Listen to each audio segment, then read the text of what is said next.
Hey guys, we're just going to go through some tips to help you get the most out of your strength class. Now, a few classes have been added into the program over the week, so we just wanted to talk with Tom today just about some common faults, kind of giving you some simple tips for evening training, and then maybe kind of just like talking and discussing about if you've hit a plateau and when you're not seeing results in terms of kind of gaining strength. So just to start with, when we're talking about gaining strength, we're not actually talking about potentially like getting bigger or bulking. It's about fueling your training a little bit more efficiently, and kind of like making sure that you're getting the most and adaptation out the stimulus from the session. So when we're trying to get stronger, the stimulus is so important. Now, with the extra classes, that's taken care of. So now what we see is sometimes people can struggle. So what are the most common things that you see, Tom, with like maybe common faults with people when they're kind of getting stronger?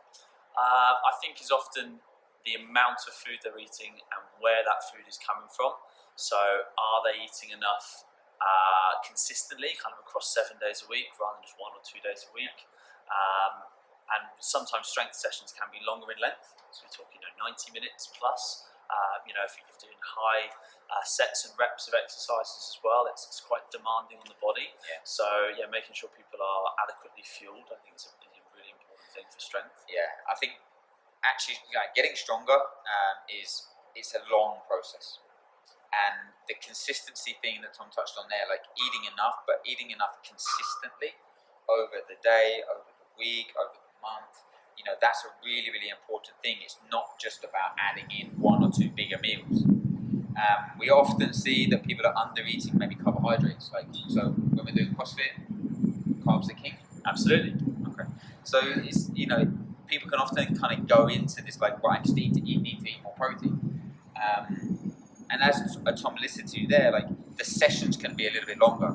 So maybe some of you are doing like a Metcon or a CrossFit class and then a strength class, or the other way around. So if you look at that block of time, that's a lot of training. So we need to make sure that we eating enough carbohydrates as well. But what are the things that sometimes when people aren't seeing results or maybe hit a plateau, like what are the types of things that you see maybe prevent people from making that kind of next step? I think commonly what I've found is that people say they want to get stronger, but then aren't kind of really prioritizing that as their main focus of training. CrossFit lends itself to be very high intensity, right? And they'll still want to do that kind of Metcon style, CrossFit style intense workout that is stress from the body. You can potentially burn a lot of calories, and then you're trying to get stronger and eat enough, and you kind of end up in this kind of like no man's land without really kind of making any progress. So look at your sessions per week and prioritize like what is your primary focus. If your goal is to get stronger, you need to be doing strength training as your priority, and you really probably don't want to be doing strength training after doing a Metcon, because you're just going to be working under fatigue. And like quality versus quantity, more isn't always better. Doing 6 sessions a week, double classes and stuff sounds great, but the harder you train, the smarter you've got to recover.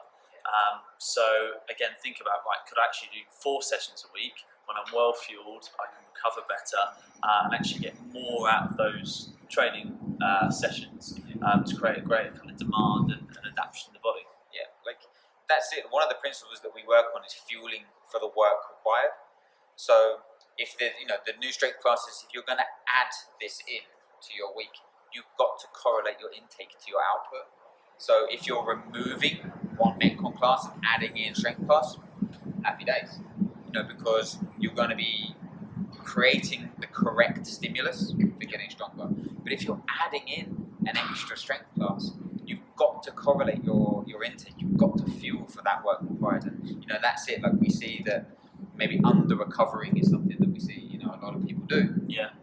So you've got to correlate your overall intake, and that's where maybe adding a few more carbohydrates in, because we are glycogen dependent in these types of sessions. Like the mechanism that your body uses to produce energy, you need these carbohydrates to fuel the session, but also to make sure that you're replenishing your energy levels. Yeah. So the evening classes, so the strength classes have been added in the evenings. most of them are done during the week. There are a couple of the weekends. But what tips have you got going to evening training for anyone doing it or adding it in? I think obviously one is fuel, so making sure that you've either consumed a meal, like I would say like 2 to 3 hours to give it time to digest, like kind of like 2 hours plus, or you're looking at a snack, say 90 minutes to 2 hours before. Mainly carbohydrate based with some protein, something that's easy to digest so that you're walking in fueled, ready to go. And then obviously with your class being in the evening and by the time you get home, it can then be a delay in getting something into your body to refuel, repair and recover if you're maybe not organised. So having a quick kind of go-to meal, whether it's something that's meal prepped or something that's kind of half prepped or carried over from the day before, so that you can get the protein and carbohydrate in is the priority post-workout, and then that's going to obviously improve your recovery, potentially reduce muscle soreness so that you can come in tomorrow when your next training session is and continue that training protocol. Yeah, I think again it goes back to being a little bit more proactive with it. So we often talk about pre-workout nutrition being a little bit more important than post-workout, because if you're just getting through a strength session, like you're not hitting your percentages or you're not feeling that you're getting the most out of it, like the adaptation or the environment that you're creating is not going to allow you to adapt. So you can still lose body fat by doing a metcon class and just burning calories. But if you're trying to get stronger, you need the fuel. And as Tom said there, late at night, you need to be making sure that you're not backloading your calories. So making sure that you're proactive, eating a little bit more beforehand will give you a better distribution of your calories, but also more fuel, for the session. One of the things, again, you don't have to meal prep or cook, when you get home. Tim uses the naked burrito rolls from Sainsbury's, highly recommended. But again, they got good amount of protein, good amount of carbohydrates, lower fat, which is exactly what we want post-workout, because we've just created and broken down our muscle tissue. We have stressed our body, increased cortisol levels late at night. We want to be using carbohydrates to help bring the cortisol levels down, increase serotonin, increase melatonin, which is going to allow us to sleep. So this is some really, really simple tips that you can really focus on getting the most out of it there. So I hope that's been helpful. Making sure that you are just being a little bit more aware of fueling around your sessions if you're going to add these in.